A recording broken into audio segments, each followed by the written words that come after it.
First time ট্রেনের উপরে অনেক ময়লার মধ্যে বসে আছি। ছাদে উঠছি ফার্স্ট টাইম। কথা বলো।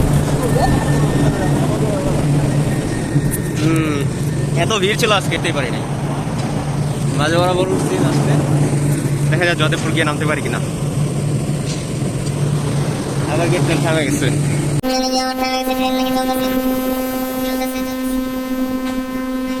বিমানবন্দর থেকে সিল্ক সিটি ট্রেনে প্রচুর ভিড় হয়, তা উঠতে পারছি লাস্টে। এই সাইডে মানে এসি চলতেছে, এসির পাশে এসির ফ্যানের বাতাস খাইতেছি আর যাইতেছি। এটা রিস্কি একটু, কিন্তু তারপরেও এখন বাধ্য হয়ে ওঠা লাগছে আর কি করবো, কিছু করার নাই। আমি এটা ফার্স্ট টাইম আজকে উঠলাম, এক্সপিরিয়েন্স করবো। আসলে ছাদে তো কোনো ধরার কোনো কিছু নাই। এখানে যে নাটগুলো আছে এখানে পা রাখছি নাটের মধ্যে, আর সাইডে এখানে ধরার একটা জিনিস আছে, এটা আসলে একটা ফিল্টারের মতো। ট্রেনে ছাদে ভ্রমণ করা তো নিষেধ আর কি, আইনগতভাবে মনে হয়। তারপরেও নিচে সিট নেই, এখন কি করবো আর কি, উঠেছি বাধ্য হয়ে। তো ধন্যবাদ সবাইকে ভিডিওটা দেখার জন্য। ভিডিওটা ভালো লাগলে লাইক করেন, পেজটাকে ভালো লাগলে ফলো করে দিন। তো লাইন চেঞ্জ করতেছে, এখন বন্ধ করে দেবো ফোনটা, নাহলে চেঞ্জ করার সময় পড়ে যেতে পারি। ট্রেনের ছাদে আসলে ভেবেছিলাম যতটুকু যে অনেক ঝাঁকি লাগছে, আসলে এরকম ঝাঁকি লাগে না ছাদে। তো খুব স্পিডে যাচ্ছে, তো একদম দেখা যাচ্ছে ট্রেন যে ভাই সবাই যাচ্ছে, বইগুলো বেস্ট তুলে। আর এগুলো অনেক ময়লার মধ্যে বসে আছি, তোমার ধুলোকালি উঠতেছে, ঠিক আছে ঠান্ডা লাগতেছে, কিন্তু আসলে ওরকম লাগতেছে না, কারণ ফার্স্ট টাইম খুবই এক্সাইটেড, খুবই ভালো লাগতেছে। সেই দিলি ফার্স্ট টাইম হিসাবে খুবই ভালো লাগতেছে। ভবিষ্যতে কখনো ভ্রমণ করবো কিনা জানি না, তবে আজকে একটু ব্রিজ নিয়ে উড়ে এসেছি। তো এখন আছি আমরা টঙ্গীর কাছাকাছি, টঙ্গীর ব্রিজে উঠবো আর কি। টঙ্গীর ব্রিজে গিয়ে দেখাচ্ছে, এটা হলো টঙ্গী ব্রিজ। টঙ্গী ব্রিজ থেকে যে তুরাগ নদী থেকে পার করছি। আমার ফোনে স্টোরেজ অনেক কম, জানি না অনেক শব্দ হচ্ছে, বোঝা যাচ্ছে কিনা, আর বেশিক্ষণ ভিডিও করতে পারবো না হয়তো। তারপরে ওই যে পাশ দিয়ে আরেকটা ট্রেন যাচ্ছে, আর আমরা এই পাশ দিয়ে ক্রসিং করছি।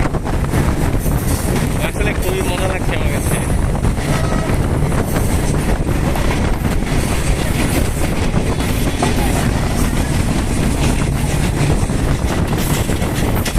সেই ফিলিং, সেই পুরা এ হলো টঙ্গী বাজার, স্টেশনের সাইডে আছে।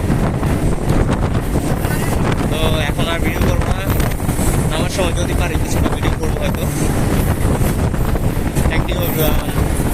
তো এটা হলো টঙ্গী জংশন, এখানে এটা ইন্টারসিটি, আর যেহেতু এটা এখানে থামবে না ক্রসিং না থাকলে। তো এখন আমরা চলে যাচ্ছি ডিরেক্ট। আর এখানে এসি সাইডে বসে আসলে এসির বাতাসে আমার এমনি শীত লাগছে, যেহেতু ঠান্ডার দিন, এমনি ট্রেনের বাতাস লাগতেছে, আর এসির বাতাসে এক্সট্রা শীত লাগতেছে। আমি তো হুডি পরা, যেহেতু আমার একটু মাথাটা সেভ হয়েছে হুডিটার মধ্যে, তার বড় আর কি ঠান্ডা লাগতেছে বেশ। জানি না আমার কথা শোনা যাচ্ছে কিনা। এখন আছি হলো ধিরাশ্রম স্টেশনটা অনেক সুন্দর, রিসেন্টলি তৈরি করা হয়েছে। তো এইখানে ডাবল লাইন, এগুলো লাইন নতুন করছে সব, আর এটা এখনো কমপ্লিট করা নাই, তো কি এখনো আন্ডার কনস্ট্রাকশন আছে। তো স্টেশনটা আর কি বেশ সুন্দর করছে, এই যে এরকম টঙ্গীর দিকেও এরকমই বেশ। এটা হলো ধিরাশ্রম স্টেশন, আর ধিরাশ্রম পার করে চলে যাচ্ছি। যে একটু পরপর গাছের ডাল আছে, এগুলো নিয়ে খুব সাবধানে থাকতে হয় ছাদে বসলে, কারণ এগুলো না দেখলে তো মাথায় লেগে যাবে। তো আমরা জয়দেবপুর চলে আসছি, আর 1-2 মিনিটের মধ্যে চলে যাব হলো যুব উন্নয়ন যেটা কর্পোরেশন আছে প্রশিক্ষণ কেন্দ্র, আর এটা হলো Shahid Tajuddin Ahmed medical college. AC থেকে এখন গরম বাতাস বেরোচ্ছে, এতক্ষণ ঠান্ডা বাতাস ছিল। পায়ে বসে থাকতে থাকতে ঝিনঝি ধরে গেছে হালকা হালকা। এখান থেকে শহীদ তাজউদ্দিন আহমেদ মেডিকেল কলেজ একদম পুরো স্পষ্ট দেখা যায়। এগুলো মেবি হয়তো কোয়ার্টার টোটার হইতে পারে, বা থাকার জায়গা আবাসিক। আর ওটা হলো মেন ক্যাম্পাস, পাশেরটা হলো আগে তৈরি করছে। তা এখন আমরা স্টেশনে ঢুকে গেছি, পাশে একটা তেল বাহিনী। ওই যে এগুলো নিয়েও সাবধান থাকতে হবে, দাঁড়ায় থাকলে কিন্তু পড়ে যাবে। তো স্টেশনে এসে পড়েছে, তাড়াতাড়ি নামতে হবে, ভাই একটু নাইমা যাই।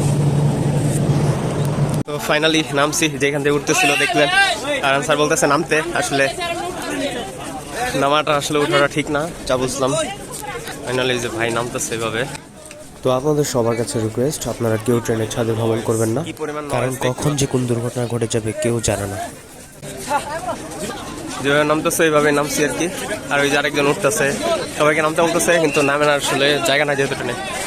তো ধন্যবাদ সবাইকে ভিডিওটা এনজয় করার জন্য।